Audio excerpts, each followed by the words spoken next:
अस्सलाम वालेकुम, welcome to the Ayesha beauty palace. जैसे कि मैंने आपको बताया था मेरी next video hair fall solution से रिलेटेड होगी, तो जी आज वो वीडियो आपके सामने है। अगर आपको विलाइस ब्रांड का नहीं पता तो मैं बता दूँ, विलाइस हेयर प्रोडक्ट से रिलेटेड एक इंटरनेशनल ब्रांड है जो कि आजकल मार्केट में बस छाया हुआ है, ऑनलाइन मार्केट में छाया हुआ है। तो जो मैं आज आपको शो कर रही हूँ वो हेयर ऑयल है, हेयर शैम्पू है, हेयर मास्क है और हेयर सीरम है। मतलब इसकी पूरी ट्रीटमेंट जो अनियन की ट्रीटमेंट है ना, आज मैं वो आपको शो कर रही हूँ। अदरवाइज़ इसकी ट्रीटमेंट्स बहुत ज़्यादा है। गार्लिक की ट्रीटमेंट है, आंवला की ट्रीटमेंट है, इसके अलावा आलमंड की ट्रीटमेंट है। तो ये आपके हेयर प्रॉब्लम्स के अकॉर्डिंग आपको जो ट्रीटमेंट सूट करती है वो आपको लेनी होगी। तो जो अब मैं आपको इनके प्रोडक्ट्स एक एक करके और साथ में इनका यूज़ कैसे करना है बताने लगी हूँ। तो पहले जो है वो हेयर ऑयल है। हेयर ऑयल लाजमी यूज़ किया करें, ठीक है। जब आप बगैर हेयर ऑयल यूज़ किए शैम्पू करती है अपने बालों को, तो आप नोट करना कि एक हेयर ऑयल आप करके शैम्पू करती है और एक हेयर ऑयल के बगैर शैम्पू करती है। आपको खुद फ़र्क नज़र आएगा कि बगैर वाले में आपके कितने हेयर्स टूटते हैं। तो हेयर ऑयल यूज़ करने का सबसे बेस्ट तरीका ये है कि जब आपने शैम्पू करना हो, आप उससे आधा घंटा पहले हेयर ऑयल अपने बालों को लगा लें। उसकी लाइट मसाज करें, रूट्स पे लगाए, टिप्स पे लगाए, ठीक है। आप ऐसे कर ले, ज़रूरी नहीं कि आप पूरा दिन लगा हेयर ऑयल लगा के बाद ही शैम्पू करें तो आपको रिज़ल्ट मिलेगा। आप आधा घंटा पहले भी अप्लाई कर सकती तो आपको वही रिज़ल्ट मिलेगा। और विलाइस की प्रोडक्ट्स कैसी होती है तो सब आप पहले से ही जानते हो कि मैं फिर से रिपीट कर दूँ कि ओरिजिनल ब्रांड है, ठीक है। इसका कोई साइड इफ़ेक्ट नहीं होता। अकॉर्डिंग टू योर प्रॉब्लम आपको इसकी चीज़ें सेलेक्ट करनी पड़ती हैं और मैं आपको बताऊँगी कि किस प्रॉब्लम के अकॉर्डिंग कौन सी ट्रीटमेंट जाती है। इसका रेड कलर नहीं ऑयल का, ऑयल ट्रांसपेरेंट है। ये उन्होंने पैकेजिंग ही ऑनियन की ऐसे की हुई है लाल लाल हर प्रोडक्ट्स की कि लगता है कि रेड है। रेड बिल्कुल नहीं है, ट्रांसपेरेंट ऑयल है।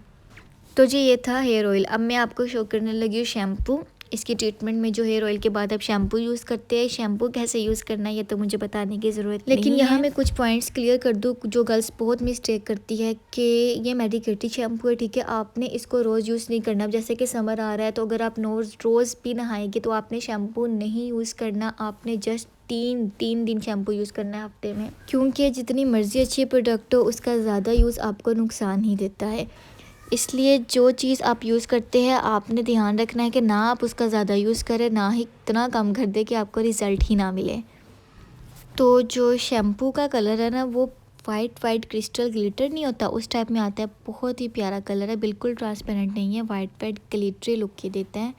I hope so camera capture हो जाए, बट कोई नहीं। और शैम्पू की बात करें तो मैंने पर्सनली शैम्पू को बहुत यूज़ किया। अब मैं गार्लिक की ट्रीटमेंट यूज़ कर रही हूँ, लेकिन पहले मैंने शैम्पू यूज़ किया था ऑनियन का, तो बहुत बेस्ट था।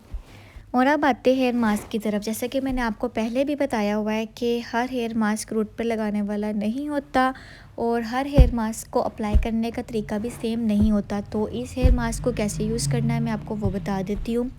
रही बात रूट्स की, तो yes you can apply it on roots, क्योंकि ये मेडिकेटेड प्रोडक्ट्स है। लेकिन फिर भी रूट्स पे लगाने का मतलब अब ये भी नहीं कि आप भर के अमाउंट रूट्स पे लगा ले, तो थोड़ा सा हाथ होला रखना है। और इसको आपने जस्ट 1 मिनट के लिए, यस ये फाजीन या बाकी मास्क की तरह नहीं है कि आप 15-20 मिनट अप्लाई कर सकें। आफ्टर शैम्पू जब आपके बाल हल्के हल्के गीले हो गए तो आपने इसकी amount according to your hairs apply करनी है। देन आपने हल्के हल्के बालों को कंघी कर लेनी है, जैसे प्रॉपर अमाउंट रूट टिप्स तक अप्लाई हो जाए। तो इसकी पैकेजिंग कुछ इस तरीके से है। ये मास्क नहीं है, ये जस्ट एक जो ऊपर पैकिंग होती है वो है। तो अगर आपको हेयर फॉल का बहुत ज़्यादा मसला है तो मैं रिकमेंड करूँगी कि आप ये ऑनियन वाली ट्रीटमेंट यूज़ करें, लेकिन टाइम दे। अब ये नहीं कि 1 माह आप यूज़ करें और प्रॉपर यूज़ भी ना करें फिर आपके जिसका रिज़ल्ट ही नहीं आ रहा, ये तो बहुत बकवास है। एटलीस्ट आपको 3 मंथ्स का टाइम देना पड़ता है। किसी मेडिकेटेड प्रोडक्ट्स के लिए आपको ये टाइम देना पड़ता है। ये कोई केमिकल्स वगैरह नहीं होते कि आपको फ़ौरन रिज़ल्ट दे दे और परमानेंट भी ना दे। जब आप इसको यूज़ करना छोड़े तो तमाम रिज़ल्ट्स के। लास्ट पर बात करते हैं हेयर सीरम की। अभी मोस्टली आवाम को हमारी नहीं पता कि हेयर सीरम को कैसे यूज़ करना है और इसके क्या बेनिफिट्स है, तो आहिस्ता आहिस्ता पता लग जाएगा सबको। हेयर सीरम का सबसे पहला बेनिफिट और सबसे बड़ा बेनिफिट ये है कि जब आपने शैम्पू कर लिया, मास्क लगा लिया, आपने बाहर जाना है, डस्ट आपके बालों को पड़ती है, आपको पता है कि काफ़ी नुकसान होता है उससे भी आपके बालों को। तो आप जब सीरम लगा लेते हो तो वो एक प्रोटेक्शन हो जाती है आपकी हेयर्स की। या आपने बाल स्ट्रेट या कर्ल वगैरह करने होते हैं तो उससे पहले भी अगर आप सीरम अप्लाई कर लो तो जो डैमेज होने होते हैं ना हीट से, तो वो आपके काफ़ी हद तक रिकवर हो जाते हैं। जैसे कि ट्रांसपेरेंट है, आपके बालों को कोई कलर वगैरह आपके बालों पर नहीं छोड़ेगा। ये बहुत ब्यूटीफुल शाइन लाएगा। और इसकी फ्रेगनेंस की बात करें तो इसकी फ्रेगनेंस भी बहुत अच्छी है और एक टाइम के बाद इसकी फ्रेगनेंस नहीं रहती कि किसी को पता ना लगे कि आपने कुछ लगाया है। तो अगर आपने किसी और ब्रांड का मास्क लिया हुआ या हेयर सीरम आप किसी और अच्छे ब्रांड का यूज़ करें तो घबराने की बिल्कुल ज़रूरत नहीं है, आप वो यूज़ कर सकते हैं। हाँ, लेकिन ट्रीटमेंट के रिज़ल्ट के लिए आपको हेयर ऑयल और हेयर शैम्पू लाजमी यूज़ करना पड़ेगा। लेकिन अगर आप कोई हेयर मास्क भी यूज़ नहीं करते, आप हेयर ऑयल भी अच्छा यूज़ नहीं करते, उसके अलावा आप हेयर सीरम भी यूज़ नहीं करते, अपने बालों को ऐसे स्ट्रेट करते, कर्ल करते, डैमेज करते रहते, हीट से भी प्रोटेक्ट नहीं करते, तो आपको ये चीज़ें मस्ट यूज़ करनी चाहिए। क्योंकि हमारी इन्वायरमेंट्स में इतने केमिकल्स, इतनी पोल्यूशन आ गई है कि जब तक हम खुद को प्रोटेक्ट नहीं करेंगे ना तो हमारे ये मसले कभी भी सॉल्व नहीं होंगे। Thank you so much for watching. Take care. अल्लाह हाफिज़।